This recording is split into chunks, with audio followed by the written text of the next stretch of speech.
बड़ी खबर आपको बता दें, पालमपुर उपचुनाव के नतीजे भी घोषित हो गए हैं। वार्ड नंबर 2 में कांग्रेस की जीत हुई है, एक तरफा जीत हुई है। कांग्रेस प्रत्याशी राधा सूद ने जीत दर्ज की है। जीत के बाद खबरें अभी तक पर बोली राधा सूद, अब कोई भी काम वार्ड नंबर 2 में रुकेगा नहीं।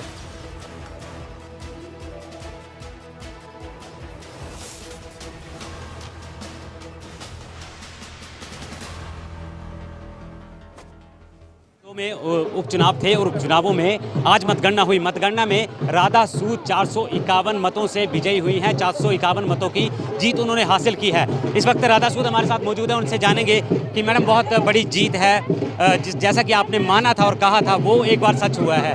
कितने आश्वस्त हैं इस जीत को लेकर के?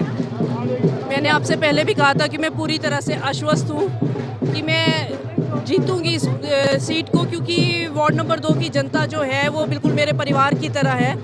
और अगर आप देखें तो आपने देखा होगा कि इस बार मैंने कोई बहुत ज़्यादा आडंबर रचकर कोई कन्वेंसिंग नहीं की थी। हर इंसान से मैं पर्सनली मिली थी जाकर, तो उनके साथ पारिवारिक रिश्ते हैं वो हमें जानते हैं अच्छे से, तो मैं पूरी तरह से आश्वस्त थी। लेकिन विक्ट्री मुझे 75% वोट मिलेंगे इसका अंदाज़ा मुझे भी नहीं था।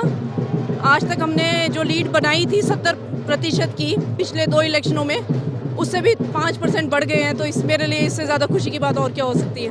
फैसला कुल मिला के कहा जाए तो फैसला एक तरफा ही आ गया है और भाजपा कहीं ना फिर पीछे रह गई। कांग्रेस के गढ़ को भेदने में भाजपा नाकाम रही है, मानते हैं इस बात को?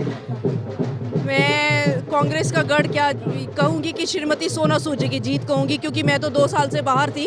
श्रीमती सोना सूद जी ने वार्ड को संभाला हुआ था। अगर एक बार फिर से उन्होंने हमारे ऊपर विश्वास दिखाया है तो ये आशीष बुटेल जी की और सोना सूद जी की जीत है। काम तो नहीं रुकेंगे अब? कामों को तो अब रफ्तार पकड़ेंगे, काम रुकने के तो सवाल ही पैदा नहीं होता। तो राधा सूद 451 मत की लीड से आगे बढ़ गई हैं और साफ तौर पर कहा है कि ये मेरी जीत नहीं बल्कि पार्टी की जीत है और अब कोई भी काम यहाँ पर नहीं रुकेगा। पालमपुर से कैमरामैन अनुज शर्मा के साथ मनोज धीमान, खबरें अभी तक।